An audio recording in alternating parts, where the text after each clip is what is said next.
So what we got here today is something that you can't understand. How did this chainsaw get to the Middle East? This is a Danarm chainsaw built in 1941. It was built for military use during World War II. Still, we don't understand how it got to Israel. Come over here and take a look.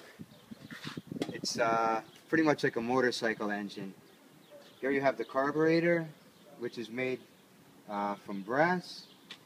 Here is the handle for the clutch, which engages your chain. For sure, it's a two-man chainsaw. You come over here and see. Two people would need to operate this, maybe three. Third guy to put oil inside, a guy to hold it here, and a guy to hold it there. You also could invert the blade so that it sits flat, so you can peruse.